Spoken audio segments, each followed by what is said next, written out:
All right, so the big number we're not that concerned with, the 900 million. We know there's lots of people there. The average user has 130 friends. That's something that I want you guys to keep in mind when we talk a little bit later.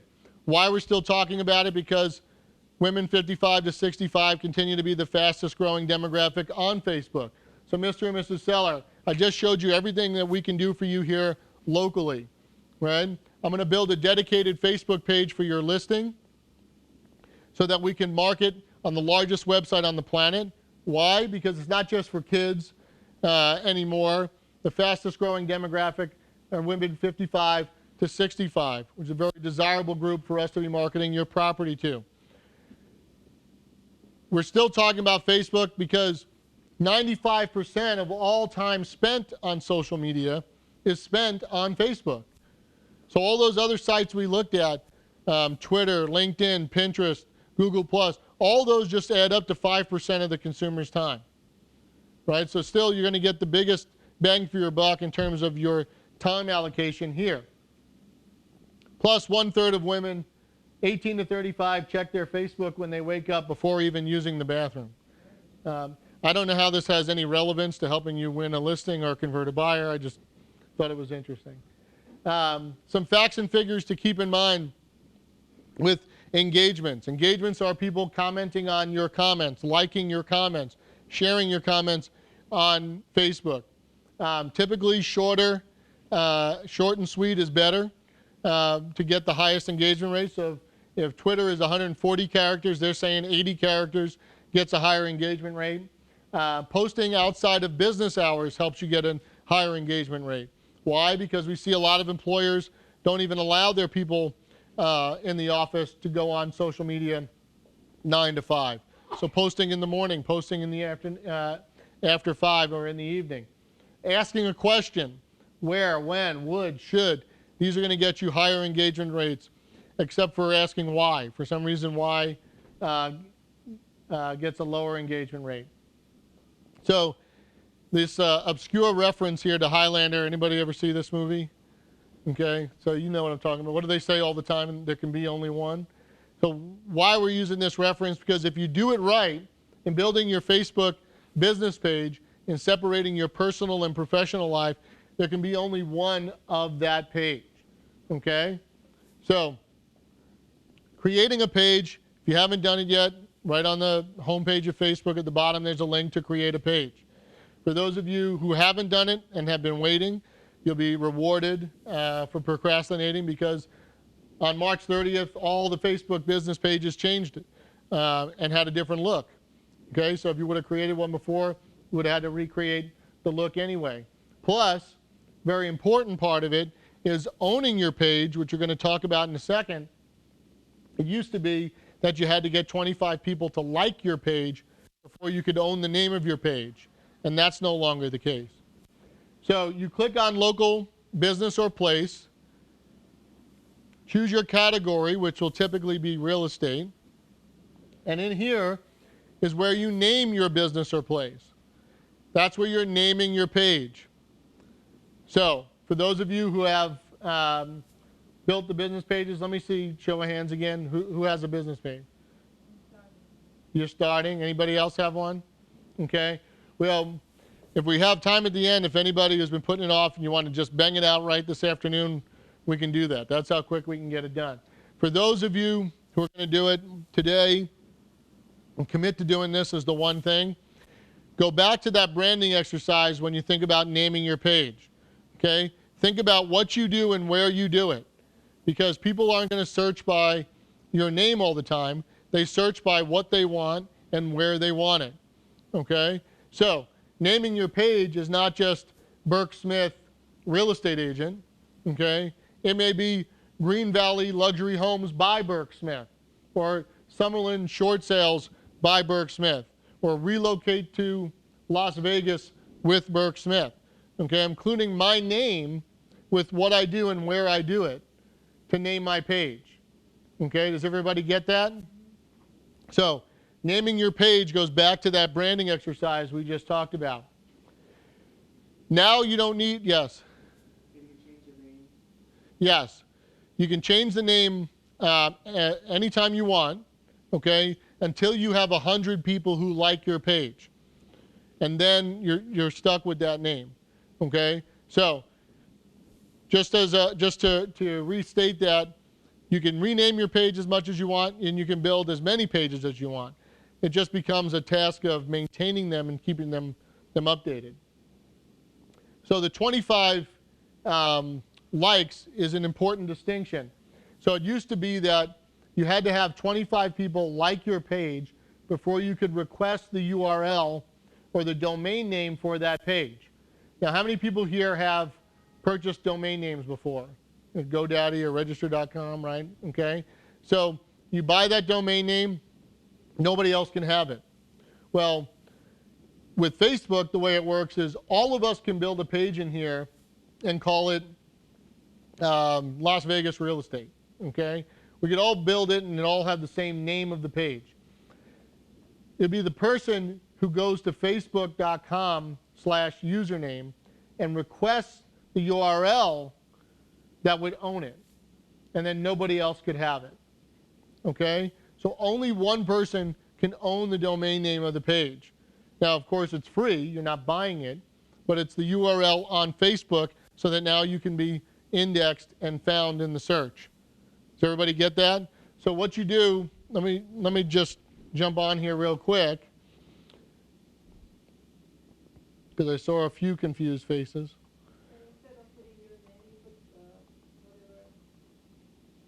Right, so this is something all of you will want to do today as well, because if you go to facebook.com/username when you're logged in, the first thing you'll see is it will tell you whether your username is already set. That means the username for your personal page, okay?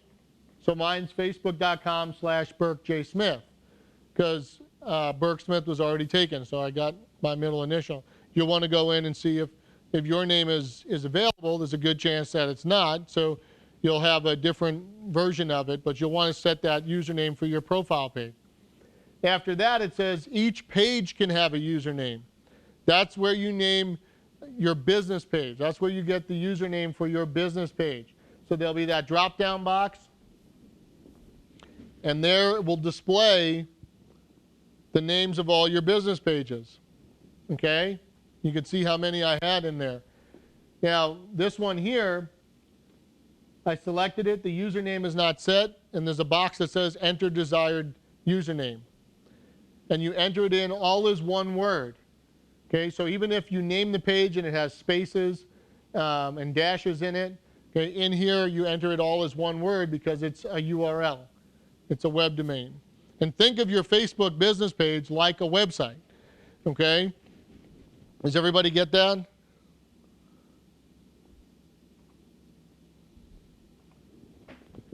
So this was the new look that it went to at the end of March. Here's an example with this agent. The name of her page is Luxury Long Island, luxurylongisland.com-Long Island Real Estate with Maria. You see how long the name is? Now, there's no corporation called luxurylongisland.com, but that's the brand that she represents. She owns that domain name. That's what she's using. Her business page is to direct traffic there, right? And there's a very good chance that your Facebook business page would outrank any website that you could build without spending a lot of time and money in search engine optimization. Here, there's a ton of SEO already built into it. So tying in what you do and where you do it with your name. For those of you, as a side note, we just talked about when you bought domain names. Many of you may have gotten some really good domain names for descriptive domain names with good keywords for the markets around here, and then you're thinking, now what do I do with all these domain names? Nobody's building websites anymore. Well, if you've got a good domain name, tie it to your Facebook page, okay? Name it whatever that domain name is and redirect the URL to your Facebook business page. I included here some of these slides, as I said before. We're not going to go through line by line. This is just a reference point for you to see all the dimensions of the new images for Facebook. For creating quick, easy, really good looking Facebook page, there are a lot of free apps out there. This is one of them. It's called Pic Scatter, P-I-C Scatter. It's free. Creates this cool looking collage look from your photo albums. And in Timeline Cover Banner for more of a single image. Also allows you to customize it and is also free. Few new features on Facebook. One, milestones. So it's really not appropriate in your status updates in your timeline to be bragging about, awards you're getting from your company, or if you got something from the board or something that you're involved in the community, talking about career type of milestones. But in the milestone section, that's exactly what that's for. You switch companies, things like that. Highlighted posts and pinned posts are also new features. You got something cool you want people to see, properties, open houses, something you want to make a big deal of, highlight that post. Okay, it will expand the image and the comments across the full width of the page, right? So if you're familiar with the look of Facebook, instead of that single column like this one, it takes up the whole page. Pinning posts is important for things that you want people to see more often, but because it works in order of this chronological order of comments and updates, you might post something down immediately in the timeline because of how many other posts are going up there. So you'll want to pin it. There's that flag in the right corner of where you post your comment that will allow it to stay up there for 7 days. Okay? So I've included here, we're not going to go through each of these, some bullet points on great categories to comment on, things that you should be talking about as a local real estate expert in your markets that you should be commenting on social media. But the main thing I want you to do is concentrate on being interested versus interesting. It's going to cost you a heck of a lot more money, time, and energy to try to be interesting to somebody than to show that you're interested in somebody. Right? Today's consumer, it's what's in it for me. Okay, stop telling me about you. I want to know that you're interested in me. Okay? You've sent me 10 emails already about the first-time homebuyer financing opportunities, and I've bought 3 houses from you. Okay? Because what you're doing is you're blast emailing everybody in your database. So what you need to think about in your emails, and especially when you're posting to Facebook, is who am I talking to and why am I putting this there? People want your 2 cents. You're the local real estate expert. Why did you even put this on your page?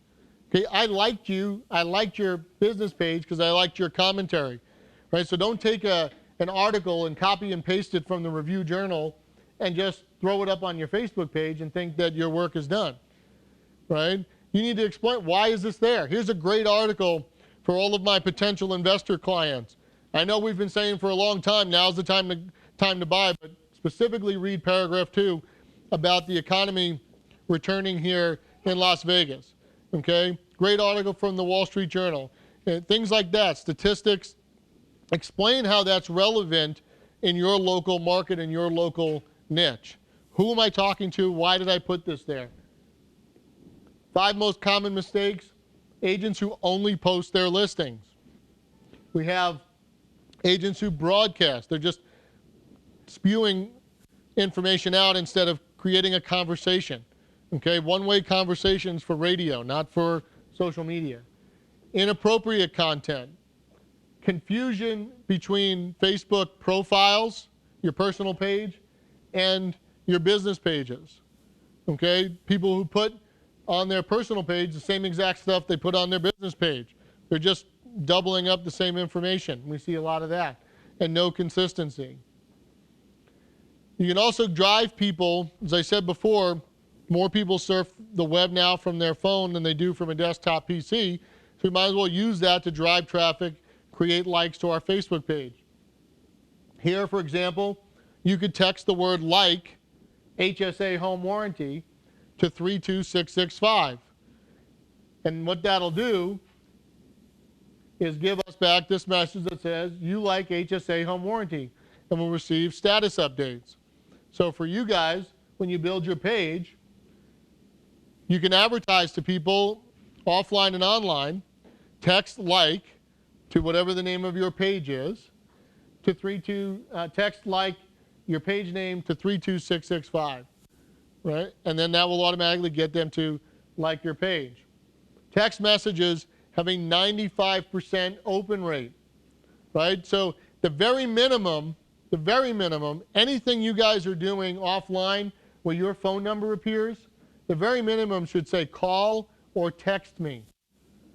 Call or text me. When you create that texting dialogue, not only is it more likely that they're going to see your message, okay, but it's also more likely that when they reply and they're texting you, that they're going to be more serious because they know you've got an accurate phone number. Okay? They're connecting with you. 2.5 billion text messages sent each day. Texting is the #2 use of cell phones after checking the time.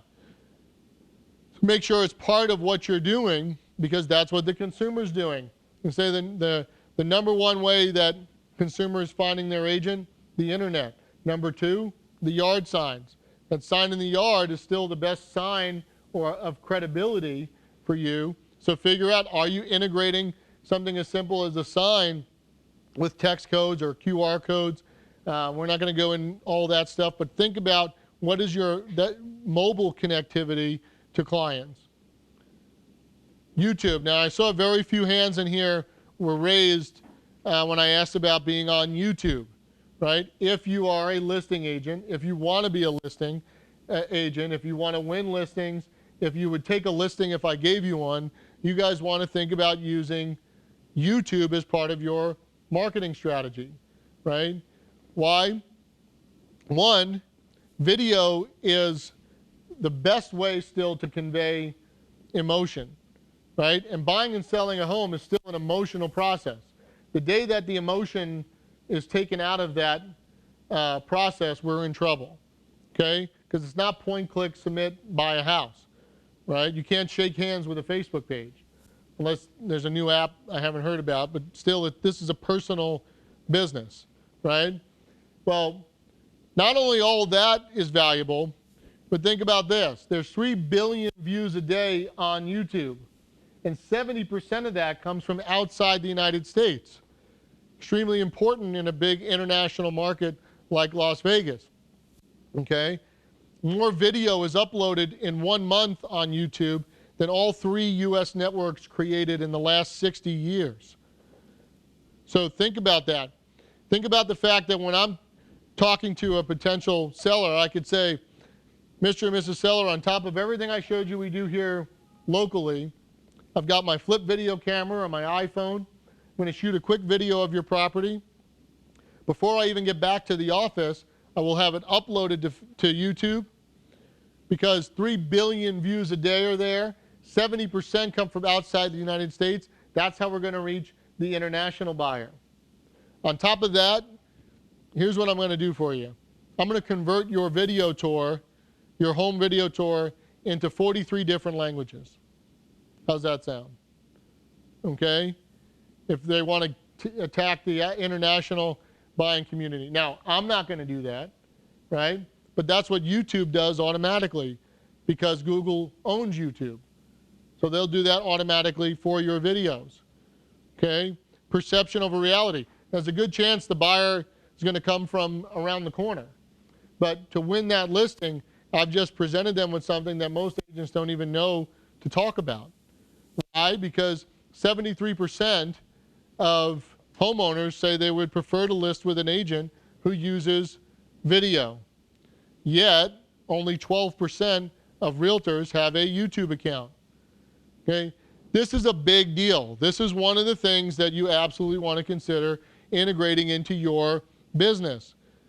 Because on top of all the other benefits we just talked about, Google owns YouTube, and those videos have the best opportunity to get you the top of the first page of Google for key searches and key phrases. So you shoot a video about luxury homes in Lake Mead or relocate to Las Vegas, that video has a better opportunity of showing up the top of the searches than you do your Facebook page, your websites. Does that make sense? This is a big one. We talk about Google Places, right? Google Places, this is where you have the chance to also be the top of the first page, the first page of Google for free, is using Google Places. So when I look at who's the #1 real estate agent in Las Vegas, I'm not talking about GCI or transactions. If 92% of buyers are going to start online, 75% of them are going to start on Google, showing up here, the top of the first page of Google is probably a pretty good thing if you guys could do that, right? Okay? So you're not going to be able to do it by just building a website without spending a lot of money in SEO, and you can definitely get there that way.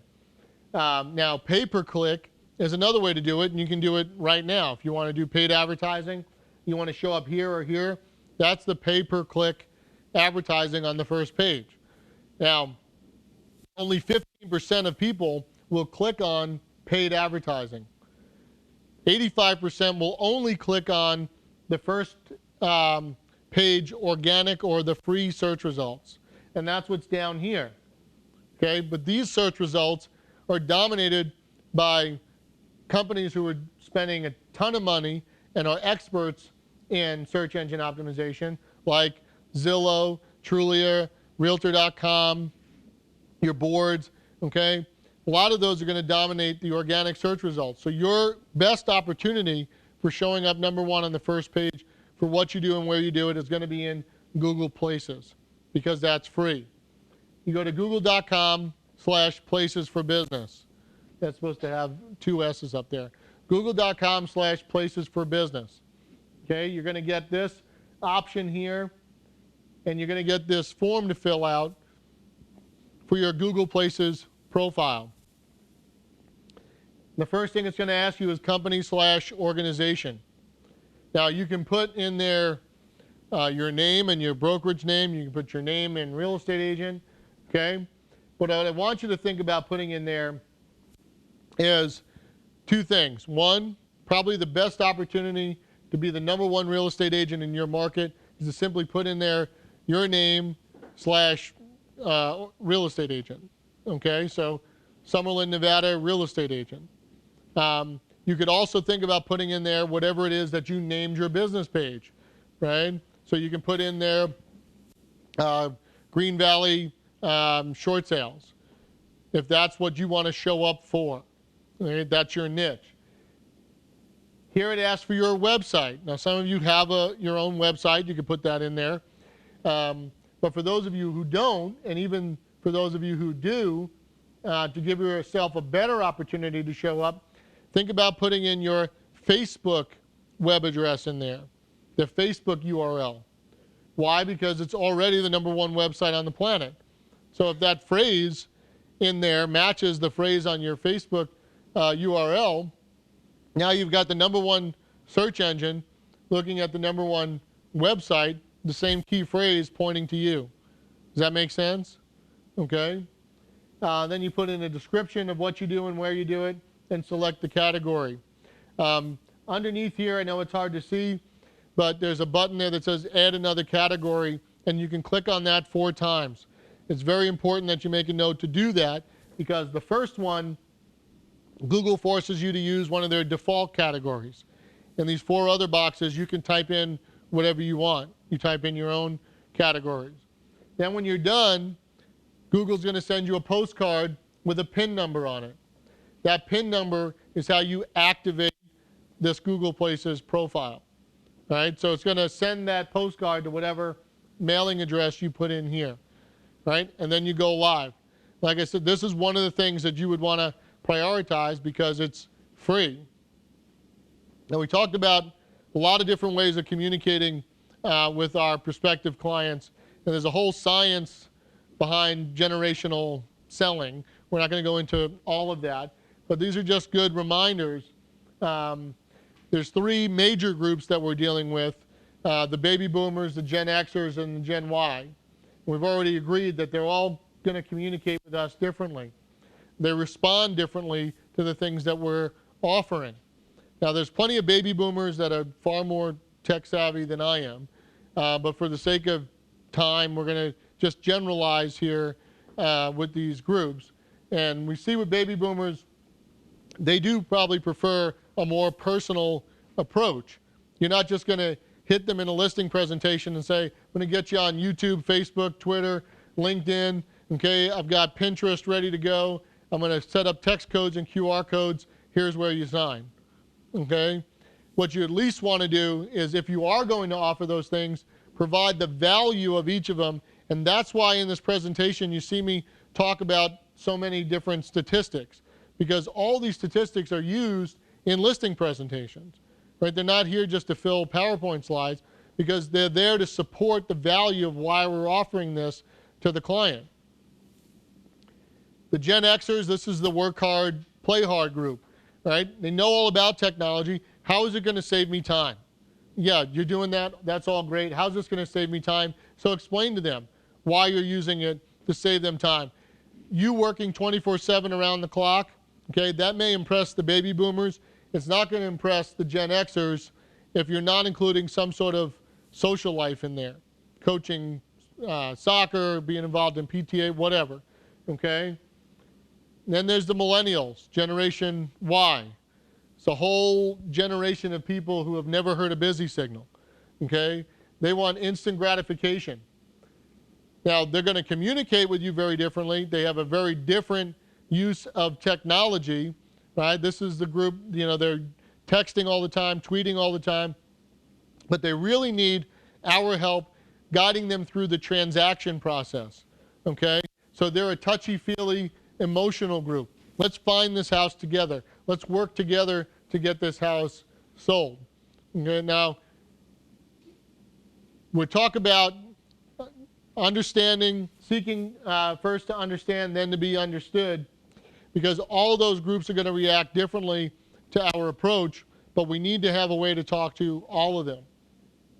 So if everybody is tweeting, Facebooking, blogging, texting, pinging, posting, and emailing, then nobody is door knocking, farming, calling, talking, writing, mailing, and living. Right? Your success is going to come from combining as much of these two columns as possible. Okay? Would you guys agree with that? Okay? It's not one or the other. Right? Our competition in many ways looks very different now. Okay? There's a lot of websites popping up. It's not always just the person in the cubicle next to you or in the office down the street. So we need to be aware of those things, but it's the local real estate expert that I believe that the consumer needs more than ever. Right? But if we don't have the tools, they can't find us, then they're not going to use us. So be prepared. Okay? Know your market, know your inventory, know your trends, know your numbers, and know your competition. Right? So I just alluded to that fact that it's not just the real estate agent. Now, why I say these reminders, they seem somewhat basic, but if people are spending 18 months online researching, there's a good chance that they might come to the table as informed, in some cases maybe better informed than we are. We don't want to get stuck not knowing about something, not being aware, and it's not, you can't be aware of every single site that pops up, but we talked about the major ones. You should at least know where they might have been. Maybe they were on Zillow, maybe they were on Trulia. Okay, we can't just jump into negative selling something just because we don't know about it or don't understand it, right? So knowing your inventory and your trends, the trends are not just about real estate specific trends, okay? You need to know what's going on in the marketplace. What are the economic trends? We're seeing restaurants open up. You know what? That's a great sign that life is coming back into the economy. Great time for our investing clients to maybe get ahead of the curve, jump in there. Okay? Maybe those people have been putting off selling. We're seeing trends that are not real estate specific, but real estate related that will get them to move forward and list with you. Right? Knowing your numbers. Knowing your numbers is not just about your GCI or transactions, but how you compare to the rest of the marketplace. Right? So if you're looking to win more listings in a particular neighborhood, maybe you've only sold one house there, right? But it turns out that fortunately your godparents were moving to that neighborhood and you sold the house in a month. And the time on market, the average time on market, is 4 months. So now you can advertise, you sell homes 75% faster than the average agent in that neighborhood. Okay? Perception becomes reality. You don't have to tell them it's only one house.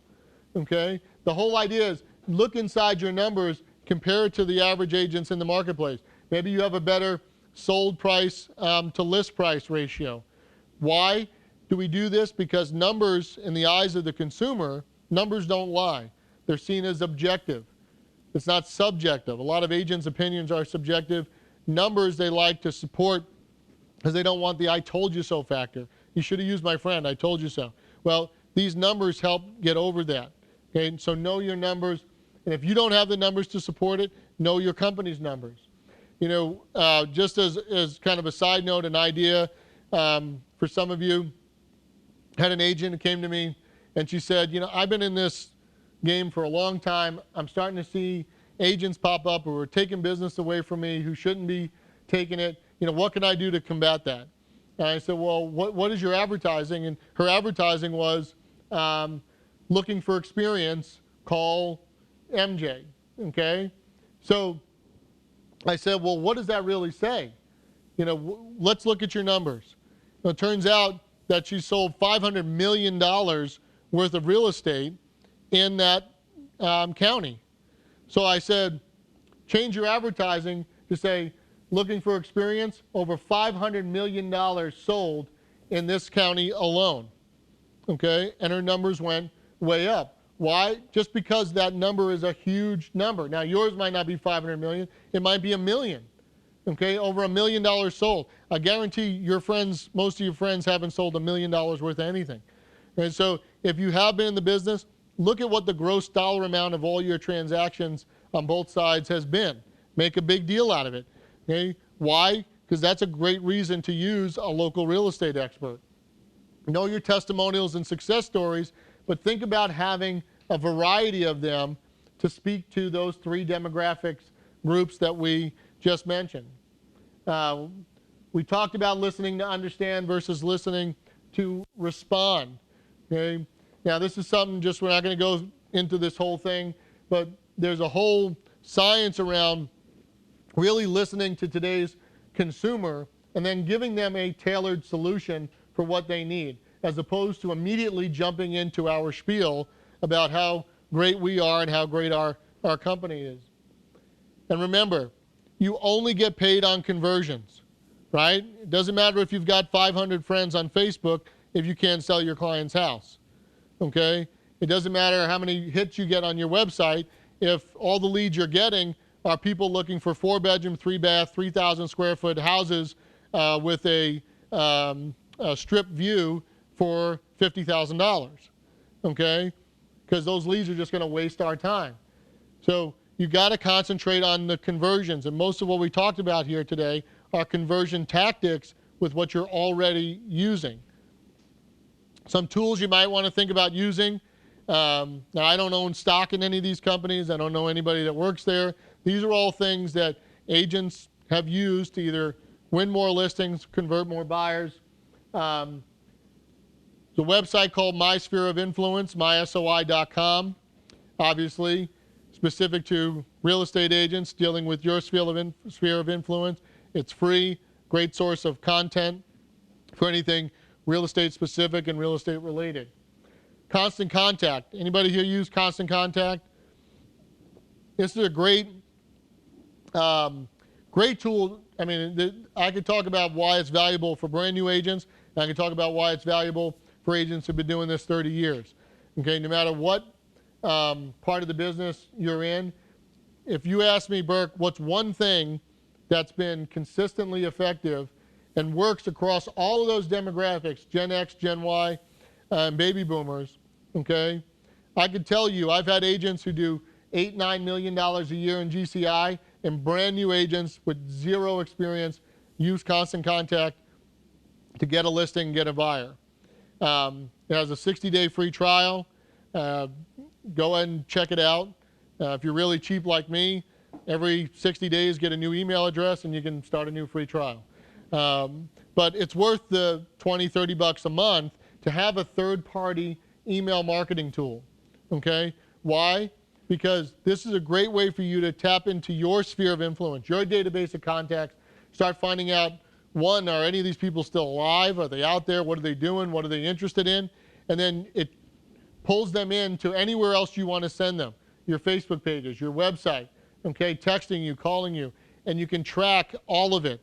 If I send it to 100 people, okay, I know exactly who opened it, who didn't open it, who deleted it. I know what people clicked on. I know if they're interested in my featured property. I know if they're interested in my market reports. Because now I know what they're interested in, I have a higher probability of converting them. Does that make sense? So there's a lot of them out there, MailChimp, iContact, but think about using a third-party email marketing tool because of all those other reasons of tracking it as opposed to just blasting people from your Outlook. Evernote, anybody here use Evernote?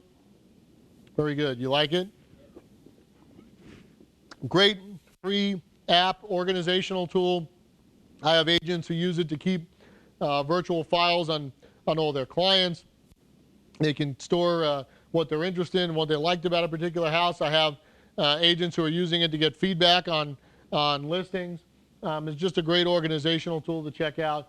Dropbox, we hear about living in the cloud. Here's a great place for you to store all of your files without taking up a ton of space, but also it's a great way for you to share content with your clients because we send out huge files, right? So here's a way for you to send them huge files without inundating their email inbox. Xobni is inbox spelled backwards. Okay, what Xobni does is it goes into your database of contacts. Anybody that's ever sent you an email, it will automatically bring up that person's social media profile. So it will tell you all the social media that that person is on. So you get an email from Burke Smith on Facebook, Twitter, LinkedIn. You go boom, boom, boom to click and connect. Okay? It organizes everybody who's ever sent you an email into their own file. Reportive is the same thing if you use Gmail. Okay, so that wraps up part one of today's presentation. And take a break, come back. We'll do part two. It'll be another hour and a half. I'm just kidding. Now, what we're going to do here is I'm happy to stick around for any questions. I just want to go over this stuff. But where this bonus content is because we wanted to keep this to roughly an hour or so. So what you've got here is in here you want to find out more about LinkedIn and Twitter, how to use it. I've included not just the facts and figures of why to use it, but in here you've got top 10 step-by-step process of how to set up an effective LinkedIn profile, okay? As well as if you're interested in using Twitter, all of the information is in here about how to effectively build a Twitter profile and to utilize that in building your business. Now, why we don't spend a lot of time there is because the 10,000 agents a year that I speak to, nobody's come up to me yet and said, hey, Burke, somebody just tweeted me a full price, all cash offer with perfect credit and no contingencies. You know, it's tough to do that in 140 characters or less. But it has a tremendous value in terms of building up your exposure in the search engine. So at least get your profile set up there. And so here's a lot of good information if you're going to use it as to how to use it. Here's my email address, burke.smith@onlinehsa.com. If you have any questions or comments for me. And Lisa and Joe with HSA, I'm assuming all of you guys are already sending 100% of all your home warranty business to HSA. But if you're not, you should, because that's what pays for my time. But seriously, check their emails out. Certainly I want to use them for home warranty, but they're also going to send you great information. Not only going to send you a copy of today's presentation, but they're going to send you great information about webinars that we're doing, other live events that we're doing. Tomorrow we're doing a free Facebook webinar. So find out from them about that, how you can sign up for that. It's going to be specific, 45 minutes dedicated just to all the changes to Facebook and how to customize that for your business. The reality of this stuff, folks, is nothing I taught you here today is going to help you win one more listing or convert one more buyer if you don't make a decision to implement at least one or two or three of these things. That's the difference, okay? This is a tough job. There's a few things in here that will make it easier. Nothing in here that I showed you is something that everybody in this room couldn't do themselves, okay?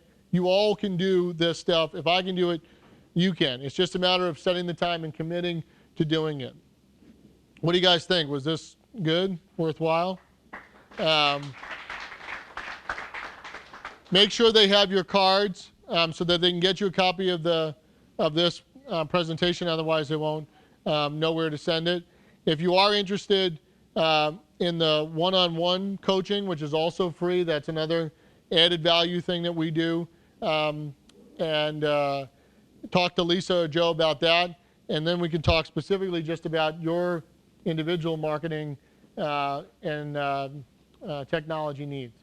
Okay? Well, good luck. I'm glad you guys came. Thanks for your time. I look forward to catching up with you on Facebook or someplace else. Good luck. Take care.